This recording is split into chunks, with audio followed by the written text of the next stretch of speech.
அமைச்சர் பொன்முடியை கைது செய்ய கோரி இந்து எழுச்சி பேரவை சார்பில் கண்டன ஆர்ப்பாட்டம் நடைபெற்றது.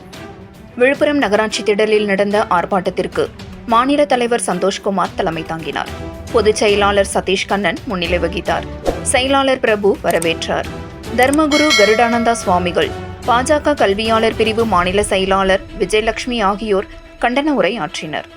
தாய்மையும் தர்மத்தையும் மிக மோசமாக கொச்சைப்படுத்தி பேசிய அமைச்சர் பொன்முடியை கைது செய்ய வேண்டும், இவரை பதவியிலிருந்து டிஸ்மிஸ் செய்ய வேண்டும் என நிர்வாகிகள் கண்டன கோஷங்களை எழுப்பினர்.